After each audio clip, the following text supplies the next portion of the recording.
do something you're very passionate about. And don't try to chase what is kind of the hot passion of the day. People say you have to have a lot of passion for what you're doing, and it's totally true. And the reason is because it's so hard that if you don't, any rational person would give up. It's really hard, and you have to do it over a sustained period of time. So if you don't love it, if you're not having fun doing it, and you don't really love it, you're going to give up. So just go and do it. I learned from it. You'll fail at some things. That's a learning experience that you need so that you can take that on to the next experience. And don't let people who you may respect and who you believe know what they're talking about, don't let them tell you it can't be done. Because often they will tell you it can't be done, and it's just because they don't have the courage to try it. I think people that look for great ideas to make money aren't nearly as successful as those who say, okay, what do I really love to do? What am I excited about? What do I know something about? What's kind of interesting and compelling? It's very rewarding when you work on something you think is going to make a big difference. And yeah, it's a little bit harder, but I think the passion that one might bring with it brings so much more energy to that you're more likely to succeed. You have to have an emotional investment in what you're doing. If you don't love what you're doing, failure is pretty much guaranteed. Success is not guaranteed by any means, but failure is much more likely if you don't love what you're doing. If you know exactly what you want to be, you need to spend as much time with people that are actually that already. One of the things that I do is I question a lot of things. And you can do that in a good way and in a bad way, but hopefully if you try to get people to motivate why they're doing something and their way of thinking, the worst thing you can end up with is a situation where you get told, well, this is the way it's always been. Mm-hmm. That's the worst ever. That's a non-answer. Instead, ask yourself, given everything we have today, is there a way we can make this better? And so when we're coming up with ideas, we always ask ourselves, what kind of new market is this creating? And then also what part of my day and what problem is it solving? And so I've gone as far as taking an entire catalog of my day from the moment I open my eyes and writing down every single thing I do. And then asking myself, is there something here? If you're not coming up with 10 ideas a day, that's why I have this thing. If I'm not filling up this page every single day, then my idea muscle will atrophy. And I started this in 2001, and I still do it every single day. You have to come up with ideas every single day, or the idea muscle atrophies. The good news is, after about 6 months of doing that, you're like a machine. People get surprised at how many ideas you could just have anywhere. But understand that naturally nobody is interested in your idea.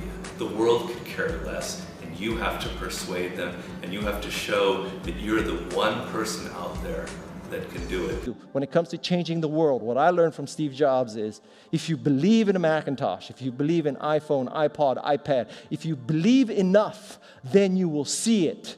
Because other people will believe in it. Other people will create software. Other people will create products. So you need to foster the belief in what you are dreaming so that it becomes a reality, which is very different than saying, I don't expect anybody to believe it until I see it. You need people to believe it before they can see it. Don't necessarily think that you have to have the home run and the huge Apple computer on your first start. I spent a long time in my life with skills just building little devices for fun. For fun is one of the key things, because that drives you to think and think and think and make it better and better and better than you ever would if you're doing it for a company. Build things at first for yourself that you would want. For somebody aspiring to take things to the next level or to even surpass their wildest dreams, there's always going to have to be an element of luck, but I think more important is putting yourself in a business that can be ubiquitous, that really doesn't have limits. Because otherwise, there's always going to be a grind to it. But if the business, if it can't be something that you can visualize every business using or every consumer using, it's going to be tough to scale to be big enough or to have the perceived value. You want an idea about what you can say. I know it sounds like a bad idea, but here's specifically why it's actually a great one. You want to sound crazy, but you want to actually be right. Because when you're trying to differentiate, when you're trying to do something different, there's going to be that gut moment, that gut sense. Is this right? Is this not right? If you're not having doubt, you're not pushing the boundaries far enough. Don't think about how do I get big fast. That will happen if you actually build something super meaningful and super important. So don't think about, what is the quickest way to success? Think about what is the best way to building something important that the world really needs. This little idea explains why some organizations and some leaders are able to inspire where others aren't. Let me define the terms really quickly. Every single person, every single organization on the planet knows what they do, 100%. Some know how they do it, whether you call it your differentiating value proposition or your proprietary process or your USP. But very, very few people or organizations know why they do what they do. And by why, I don't mean to make a profit. That's a result. It's always a result. By why, I mean what's your purpose? What's your cause? What's your belief? Why does your organization exist?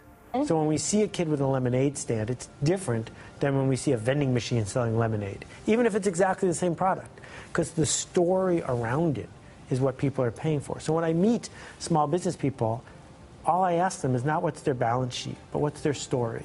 Why should I pick you? Why do I care about what you're doing? And if you start giving me all this inside baseball statistics about why you're 2% better than some other competitor, I'm already glazed over, because that's not part of the way I see the world. That I have to want this to exist in the world. I have to not, so it's a similar rule, just say, if this was successful and I had nothing and I was not involved and I got no money off it or would I want it to do well? And that's a great check, I think, to know if you really feel good about the idea and can be passionate about it. One of the things I advise entrepreneurs to do is when you have an idea, a classic entrepreneurial impulse is to hold the idea close to you and not go tell people because, oh, the idea is so special. Right. That's almost always a mistake.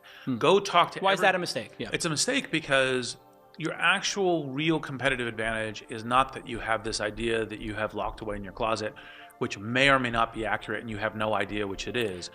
Your actual competitive advantage is if you're assembling the intelligence around, does this idea work? What is the right teams? What is the right learnings? And we're essentially in motion. The hardest thing to do is start. You have all these ideas and everyone has an idea, but it's really about executing the idea and building the idea and attracting other people to help you work on the idea. That is the biggest challenge. But the way to begin is to get the idea out of your head, draw it out, talk about it, program it if you're a programmer, or make it if you're building something. Like, you don't have to be the best, but you have to be dangerous, right? You have to learn just enough to be dangerous to build an idea, concept it, and show it to the world. And then it turns out there are lots of other people, including all 170 employees that work at Instagram, who are much better at doing all that stuff than I am.